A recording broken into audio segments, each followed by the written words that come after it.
Hello, everyone. It is great to have you here today. My name is Gary Fowler, and I am the CEO, president, and co-founder of GSD Get Shit Done Venture Studios, a premier AI and quantum venture studio located in Santa Clara, California.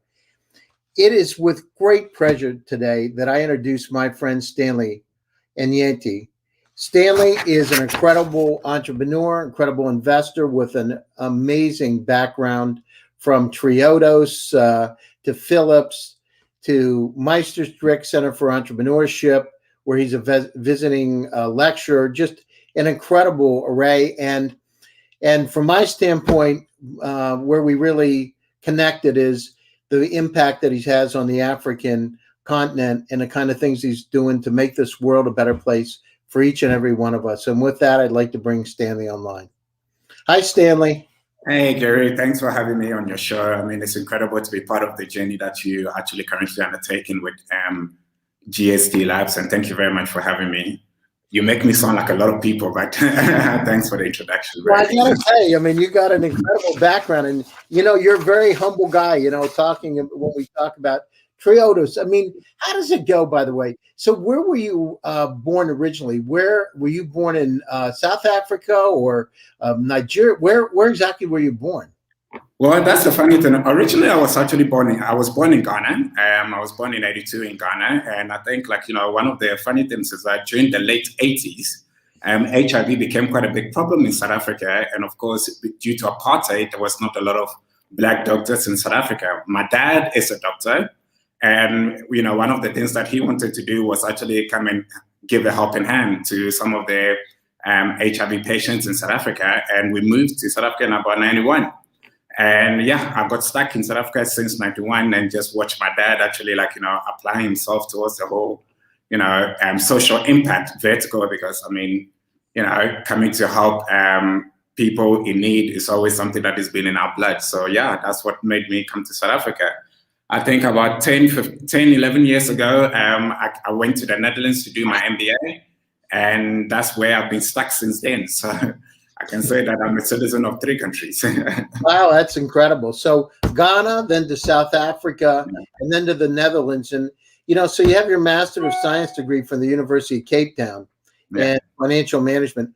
What's the journey like anyhow? So, you've seen a lot. I mean, it's like, and I know you work throughout the continent.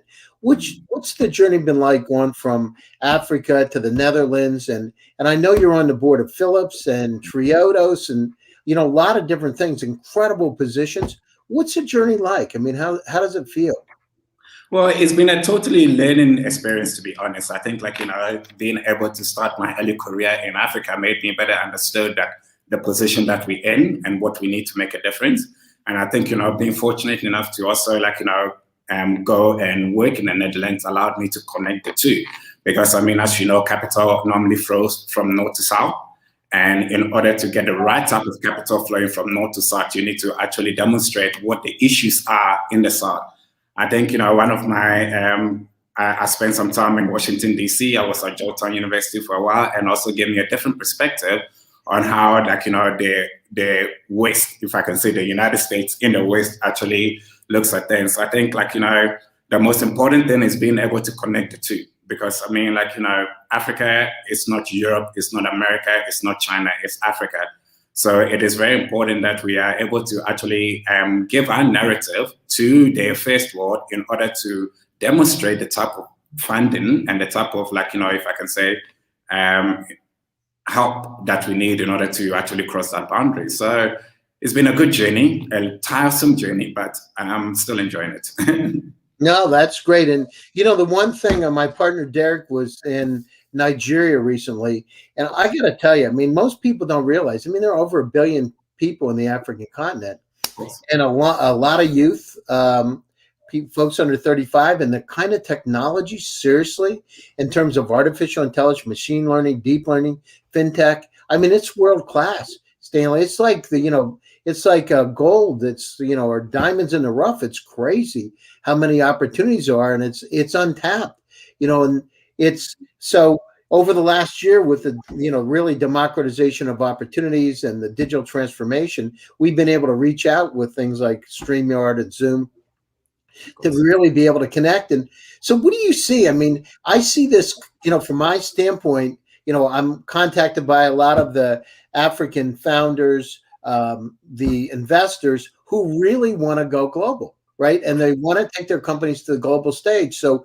what do you see today? How does it now compared to 2 years ago? What do you see over the next couple of years, next 5 years?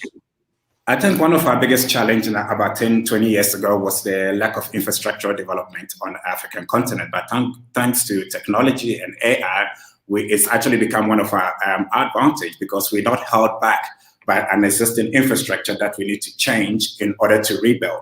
So, I mean, you're talking about being able to speak being able to act on Zoom and talk on Zoom and connect with the rest of the world. I've been stuck in Africa for the last 4 months. But yet I've been able to conduct my affairs and my work all across the continent and across the European continent.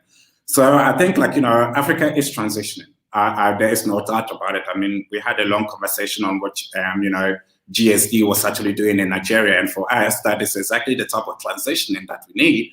Is people actually coming down locally to actually understand how the ecosystem really works, in order to actually plug in their understanding with where they are if I can say, technicality is coming from overseas. So, I mean, at the end of the day, we are actually looking to if I can say, get on the tech train. And I mean, like you said, there is incredible amount of expertise, innovators, and ideas coming from typical Africans. But of course, the lack of the connectivity between us and the understanding of the first world, or what we're trying to achieve, kind of creates that breakdown in our ability to actually, get on that stage that we need. I think, Facebook and Andela in Nigeria, I mean, there's quite a few, if I can say, good stories. But of course, there's a lack of them. And I think that is one of the issues that we're facing now. And of course, it's part of our subject of discussion today. So look forward to that. Yeah, no, absolutely. I mean, we're working with Primu, we're working with Spotter and other companies that we've identified. And just, I got to tell you, the spirit, the belief, the ability of the people to be positive about their projects, and the hope is absolutely incredible. I just, I'm awestruck and blessed to be around it, because it's a great opportunity for each and every one of you. So listeners out there, listen, there are incredible opportunities. Entrepreneurs, at the very highest level, they really want to take their projects global, and they're looking for the right conduit. They're looking for the right type of investors. They really want to make a dent in the universe. And, it's not just about giving, it's about creating some business together where everybody wins. It's not, entitlement. It's let's win, let's do something together, and let's make a dent in the universe. Because when it's all said and done, we're all here. We've learned over the last year, right, Stanley, that, with this pandemic, the vulnerabilities, we can't even get a roll of toilet paper, but yet we have quantum computers. What's wrong with that picture? And I mean, I think, Gary, you mentioned one thing that is absolutely critical. It's we got to shift our mindset, because Africa is not all about giving. We actually don't want anything given to us. I mean, at the end of the day, it's all about looking at the commerciality of the underlying in order to make a difference. And I mean, I keep referring back to, what you guys are doing, is that you are out here to look for investment opportunities, plus the technical assistance through the accelerators that you bring. And those are the kind of ideas that we need, rather than somebody saying, I'll give you an ODA and see whether, you can actually create something out of it. No, I mean, that doesn't take us anywhere. I mean, as I said earlier on, we are capitalists at heart, but I mean, we got to overlay the new way of thinking over the capitalist theoretical understanding in order to actually align with the new age. I agree 100%. Stanley, I grew up on the side of a mountain in Pennsylvania in a 500-person village. I had Amish and Mennonites around me. I mean, we didn't have a whole lot, where it was, my mother was a housewife, and, we would go in the woods, have fun. I would travel 5-6 miles to see my buddy on my bike to go see him. And so we didn't have a lot. And so we came from this little tiny village, and it's inspiring to see all these incredible entrepreneurs around the world that are doing things. Having gone through that journey, as I said earlier, my grandmother is from Egypt originally. She migrated to the U.S., but she was Greek but grew up in Alexandria. So, I've got my heart there. I think there's incredible opportunities. And when I speak to Egyptians, I speak to Rwandans, I speak to South Africans, Nigerians. It's just incredible the technologies they're developing. It's almost like they're encapsulated. They've developed these incredible things, and like they're there for people to see, but not enough people have seen them. The good news is they are now. Yeah. Well, thank God for the Internet of Things. And you're absolutely right. I mean, some of the technologies that are actually coming out from the African continent, for me, actually blows my mind. I mean, one of the things that, you keep talking about, you also mentioned earlier on, is like simple things like fintech, simple things like AI, simple things like machine learning. I mean, most of it is actually there are some African entrepreneurs that are actually working quite hard to develop these verticals. But unfortunately, developing and actually commercializing is two different things. And I think that is the little step that we're missing, is taking it from a developmental ideology to a commercialized state without losing our control over that underlying technology. And I think that is the balance that needs to be actually looked at, because I mean, in the end, of course, foreign direct investment is critical to any environmental development, but you really got to touch it with a pin, because I mean, if you give too much of your equity away, you actually have no control of your own destiny. And I think that is where the challenge really comes from. Yeah, you definitely don't want to give too much away. The other thing, let's talk about some of the unicorns that have come out, and some of companies like Facebook getting involved in Africa. I mean, it's not like the big players aren't interested. I mean, the gates opened up and they're starting to come down and look at those. So what do you see in terms of potential unicorns and companies that have been recently acquired or invested in? What do you see from your perspective?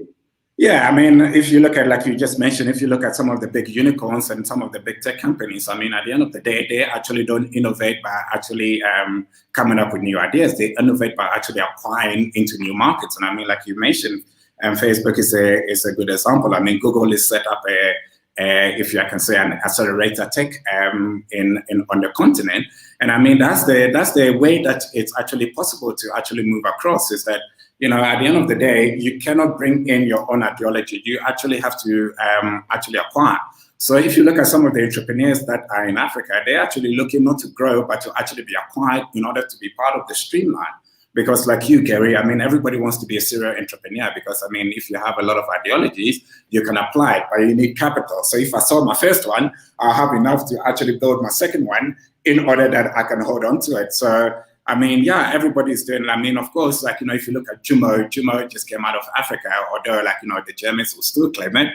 But it's those type of ideologies that are coming through. I mean, not long ago, somebody actually, I totally forgot the name, but I mean, in Ghana, they're actually going to open up their African branch in here, and I totally forgot the name of it, but I'll remember it now and give it back to you. And that is exactly what is happening. I mean, the opportunities are there. Gary, like you mentioned, there's 1 billion people here.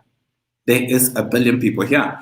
And I mean, like, with that means that there's a strong market for potentials to actually come and participate. But, you got to think about how to enter and what you should be doing while you enter. So, yeah, I mean, if you look at it, I do believe, and I'll put my foot down, and I think in 10 years' time, maybe we can have a conversation, is that the next big one will be coming out of Africa. Where do you see, like, so right now you're in South Africa, but what countries do you see as really, and I hear about many different startups coming from across the continent, but what countries right now do you really see, leading the charge in this from your perspective? Do you know what? I think if we look at South Africa, everybody would think South Africa is leading the charge, but don't forget, South Africa is a mature country that is already has the interlinkages with the rest of the developed world. So, I mean, whatever needs to be, if I can say, picked up here has been picked up already. I mean, if you look at places like Nigeria, if you look at places like Egypt, if you look at places like Ghana, I mean, those are the new places that are actually coming up, because although they are well known to the world, the interconnectivity is not always been there.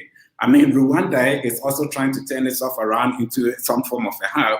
Kenya is another country, but I think Kenya is actually stagnated with international, if I can say, ownership. So I think, you know, you should be looking at Nigeria, you should be looking at Ghana, and you should be looking at Egypt. Those are the three main, especially for tech. I mean, those are the three main hubs that there is a lot of opportunities in. I mean, most of the African continent is trying, but of course, if I can say, the misalignment between our local regulatory environment versus the regulatory environment expected from the first world is quite vast. So yet again, we are missing that kind of like, you know, if I can say, conjunction in order for this kind of development to take place. But, you know, Egypt is one. I mean, I'm very impressed with the tech. I was quite surprised, to be honest, about Egyptian tech environment. And of course, you know, Nigeria and Ghana, I would say those are the three countries to actually be looking at. But of course, South Africa is a very, very developed market. I mean, everything that you need is there. So I wouldn't call it up and coming. Yeah. No, I agree. So talk to us about, you know, Triodos and Philips and some of the things you're doing at Triodos. And I know you're on the board. You're doing work with Philips, so and if you could talk about that too. So what about Triodos? What are you doing there? What kind of investments are you looking at? And, you know, so what we want to do is open up, because I'm sure there are going to be entrepreneurs from all over Africa listen to the show. We want to make sure that they know what kind of things you're looking for. Well, at the end of the day, I think let's start off with Triodos. I'm an investment manager for Triodos, and what we do is that we look at investing in sustainable development across the African continent. Our main focus is really on financial inclusion. When I talk about financial inclusion, it's like, you know, if you look at things like fintech and if you look at things like banks, because we do believe that having an economy which is able to have a resourceful capital market should be able to develop, if I can say, entrepreneurship across the continent. So we invest in a lot of banks and a lot of fintechs and a lot of, if I can say, payment-related enterprises across the continent. Energy is one of the biggest things that is also a question of state. And I mean, if you look at it, energy and climate change are kind of intertwined, especially on the African continent, where we are actually focused a lot on fossil fuel and a lot of, like, you know, carbon dioxide. So we focus on renewable energy. So any companies that are transitioning into the using renewable energy state, like, you know, we have the solars, we have the mini grid. So any company that looks at those type of infrastructure investment, we actually are more than happy to actually invest in those. Agriculture is also one of the most important things in any economy. If you cannot feed your people, then you might as well go to bed. And so what we look at is that we're looking at transitioning to a more sustainable developmental agriculture. So we also look at those type of things. But if you look at those three verticals that I actually talk about, any single technological company or AI company that overlays it, we will invest in it. So, I mean, if you look at agriculture, there's a lot of, like, you know, companies that are actually monitoring agriculture. If I can still yield from the text perspective, we're definitely happy to look at those things. So our main investment verticals are financial inclusion, agriculture, and renewable energy. But any company that overlays technological advancement over those three, we're more than happy with. Also, like you said, clearly, I sit on the board of Signify, which is the old Philip Lighton. And one of the things that they look to achieve is that, like, you know, as they understand that energy is quite an important aspect of their work as well, they are happy to actually invest in any innovation to do with energy provision. So if there are any companies that is looking at energy efficiency, production of renewable energy or anything like that, we're happy to look at it. I also sit on the credit committee for the Acumen Fund, PEII Fund, which also looks at renewable energy technologies in Africa. So most of my focus is on the three main basics of any, if I can say, economical development, which is agriculture, financial inclusion, and energy provision. So any companies that are within those verticals, they're more than happy to call. So let's talk about what kind of companies you're looking for. Are you in the early stage, Series A, Series B? What are you looking for? And, you know, how big is the fund? Well, you know, we look across the spectrum, really. I mean, you know, given our diversity and our ability to actually invest, we have about 3 to 4 funds, especially let's stick with Triodos for starters, just to actually, you know, keep it in a vertical. If you look at Triodos, we've got about 3 to 4 funds where we actually have a fund that specifically looks at innovational kind of stage, like, you know, between 500 to 5 million type of investments. And of course, we have another fund that looks like, kind of a little bit more mature stage companies where we give from 1 to 50 million, depending on the size of the entity. And of course, we also have another one that specifically looks at big infrastructure development. So we look across the spectrum. We're not really limited. Of course, due to the fact that, we sit in the Netherlands and invest in Africa, it is very important to have companies with a little bit of a disciplined operational ideology, because we're not going to be sitting next to you every day. But of course, we will come and visit you. So we look at companies with that type of mindset, strong management, and a good governance system. So we have a lot more trust in them. If you look at, well, I was coming to Signify. Signify is more like, we actually provide more of grant type of funding, where you need a grant in order to develop a prototype, an ideology, in order to actually commercialize that ideology. So, we are actually funding from the grant all the way up to the big infrastructure, if I can say, entities. And what kind of check size do you write? What do the grants typically look like? Well, the grants will typically look from as small as 10,000 to about 500,000, depending on the stage of your innovation. I mean, last company that I can actually remember as giving a sizable one is a company called Phoenix International, which is a big multinational. It's a big multi-continental company that actually provides solar home systems. Mm-hmm. I mean, they are a big operational company. We actually provided them a grant of about 250,000 in order to do some market study, for example. So it's all about building the ecosystem while actually also trying to operate in an ecosystem. So we give all type of funding. And then what about Triodos? I know you have a $4.9 billion fund, if I remember correctly. Yes, of course. And I mean, Triodos, is more specific when we look at more operational companies, because at the end of the day, if you look at a private equity fund, there are kind of responsibilities and expectations from the LPs. So, we provide debt type of funding, we provide equity type of funding, and we're starting to provide more mezzanine type of funding in order to help companies actually develop to the next stage of growth. And when you look at ticket sizes for Triodos, it varies from 500,000 to the $50 million rather than. And I mean, the good news about Triodos, which is quite impressive, is the fact that we actually provide you the funding in local currency.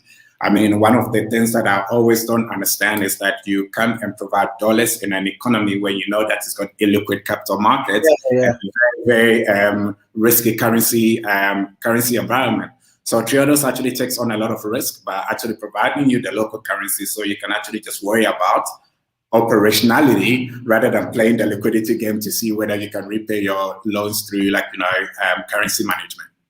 And then what about the grant? How does it work? So do you take equity? Do you take equity in the companies for the grant, or is it a loan? How does it work? Oh, not at all. The whole thing is that our grant is we call it repayable grants. And what happens is that, for example, let's say you just started a new innovative company, okay?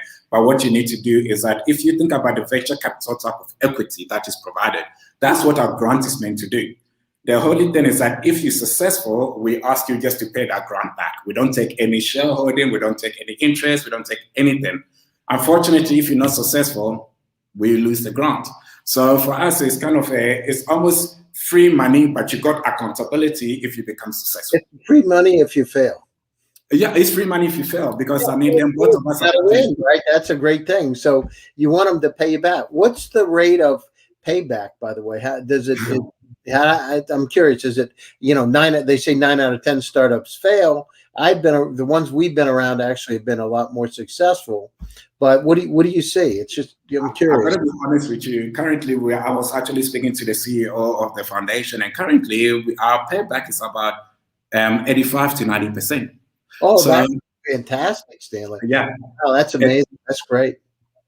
So, and that's what has made it so also positive for us, because the more payback we get, the more we're actually able to give more, and the more we're able to give a bigger ticket.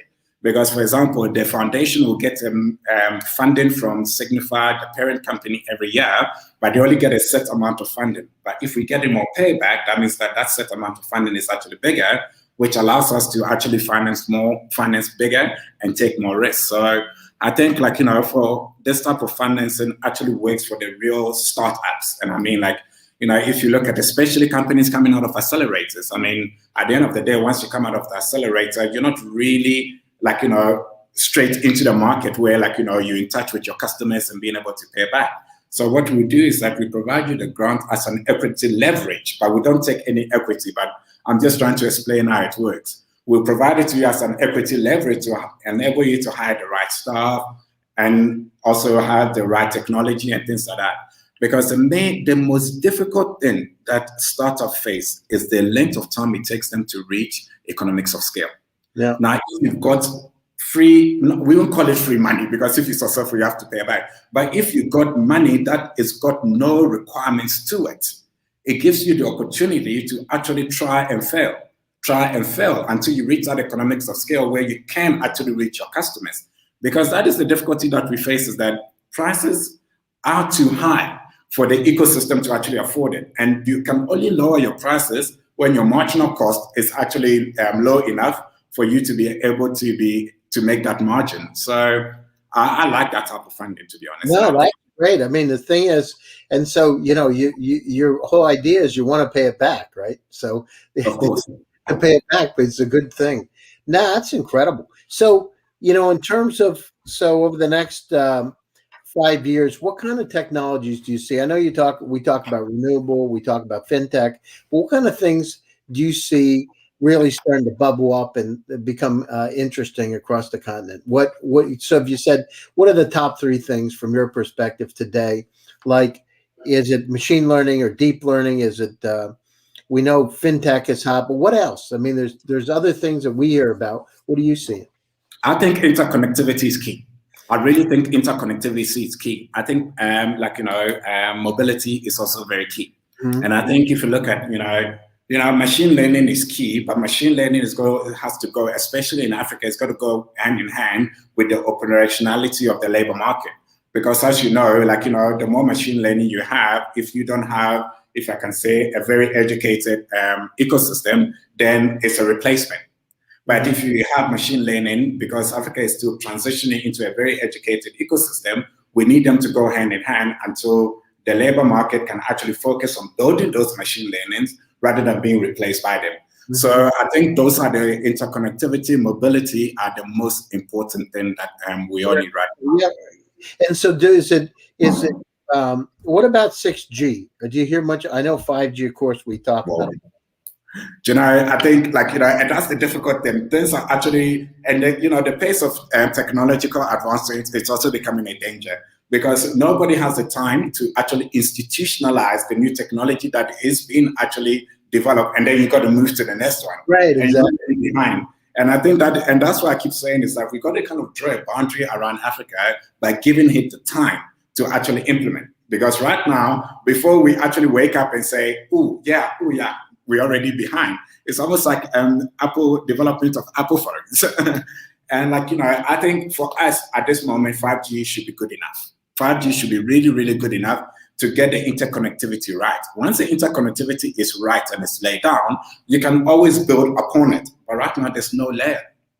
We still sometimes I look at my phone and I see 3G, for example. And that's how far some of us are in terms of connectivity on the continent. But I think as great as 6G is, I think it's more for the already established places like China. If you look at America, because they already got the infrastructure to actually handle those type of things. Well, I mean, but that can be that could be a challenge too, because you have the infrastructure, but it's 40 years old. Right. There we go. Now, I don't know how this works, but it's kind of interesting. You've got California and Silicon Valley. Great technologies come out of there. Some of the greatest companies in the world have been born there and created there. But at the same time, we have power failures. Right. And now, how is it? I don't know about you, but I feel like the movie Dumb and Dumber sometimes when this stuff is quantum computers, machine learning, unsupervised AI, and we can't get any power. Something's wrong with the picture. But in Africa, you can skip it, right? Because you can go right to that and look at those incredible technologies to make it a lot more mobile, to make it more interesting, to give more power. Of course. And I think you're absolutely right, because I mean, like you clearly state, how is it that you're so far technologically advanced, but yet there's still a hole? Because you never take the time to actually close that hole before you move to the next vertical. And that hole remains because nobody deals with it. They just make it faster and the hole, unfortunately, gets bigger. For me, like, you know, an ecosystem like South Africa, I mean, like, you know, sometimes I do, if I can say, light art is a common thing. I mean, in a South Africa perspective, and for me, it's surprising that, you know, you don't have power for a certain part of the day in an ecosystem that is so far developed. So I do think that, you know, we need to actually slow down a little. And in order to slow down, we need to actually identify what are the missing gaps that we need to fill before we can actually move on to the next step. But I do think, like, you know, machine learning could be very, very helpful in those kind of things, because they can actually work out the verticals of what is needed to be done. But yet again, as I come back to it, in the African context, we need to actually develop together. We cannot, like, you know, just overlay that. No, I agree with you. And, you know, just to make you feel better, this morning, I sounded like I have battery backups throughout my place here. I'm in Palm Beach in Florida right now. And the power went off 3 times. And it sounded like there was a flock of birds here. All these battery backups were going off at the same time, their alarms. And I thought, I was in the middle of a Zoom call. I thought, this is crazy. You know what I mean? How can it be? Yeah. You know, so, yeah, it's interesting. And, you know, these are great times for humanity to be able to work together to make it done. You're right about it. Climate change, the population over by the end of this century will be about 13 billion, up from 8 billion. We've got challenges with global warming. I remember years ago, I was involved in a startup in long-range weather forecasting. And I mean, look at it. I mean, the temperatures are rising, dramatic impacts across the world. Agri-tech needs to really move forward with 4.0, Agri-tech 4.0. How do we feed people better? How do we look at things that are more nutritious? Then at the same time, how do we live longer? You know, the target is 150 years old. How can we work together to do that, to make this world a better place and help each other? Because, you know, when it's all said and done, it's compassion and happiness that are really important to be able to live our lives better and to be able to help each other to do it. So it's never easy, but it's a sure lot of fun. So listen, we're coming to the top of the hour, Stanley. I wanted to get down. I want to be courteous of your time. In terms of closing thoughts and where can people reach you? So your closing thoughts and how can they get a hold of you? Yeah, I mean, of course, like, you know, people can get hold of me anytime via LinkedIn or my email. I think we were kind enough to actually share the LinkedIn profile on the program. And I think, like, you know, one of the things, as one of the closing thoughts is one of the things that you said is that the population growth is going to be actually growing exponentially in the next 30 years. People see it as a danger, Kerry. I see it as an opportunity, because at the end of the day, if you can sustainably produce and you can sustainably actually incorporate those guys into our living ecosystem without destroying it, I mean, you can definitely have a new market vertical that you can sell into. So I think, like, you know, the thinking has to be a little bit different. The thinking has to be more about, like, you know, how do we incorporate technology into assessing our ecosystem to enable us to actually be able to cater for all this humanity coming out, because it's a new market. It creates a massive opportunity for everybody else. I think one of the things that we, you know, I'm going to bring it back into the African context a little bit before we go. I think one of the things that most entrepreneurs in Africa have to understand is that, listen, at the end of the day, your underlying innovation is probably one of the best in the world. I mean, at the end of the day, the only challenge is that, you know, you don't have a lot of Garys in the world who actually understand the linkages between what you need to achieve in Africa versus the type of money and the type of assistance that you need. So you just got to keep going. You really, really got to keep going and identify the right type of investors who can actually help you and take it to the next stage. Because, I mean, as I said, I'll say again, I've lived in a few countries across the world, and I'm much more amazed about the technologies coming up here than what I've experienced. So thank you very much, Gary. Yeah, no, thank you very much. I really appreciate it. And, you know, I remember when I was a kid, I read this thing, Muhammad Ali said it, and some other fighters have said it too. It's not the person that gets knocked down, it's the person that gets back up. And when you're building a startup, you got to understand that, you know, it's not about failing, it's about making a pivot and moving in another direction, like your car. If you take the wrong turn, you change. So it's great to have you. I really appreciate, Stanley, taking time out of your busy schedule to be here. I'm honored and humbled to have you here today. Look forward to working with you in the future and trying to make this world a better place and actually making it a better place. So let's go get them. To my audience, thank you very much. Stay tuned. I'll be back again Thursday with GSD Presents, Silicon Valley AI and Tech. Stanley, thank you very much. Audience, see you later. And Thank you. bye-bye. Ciao, ciao.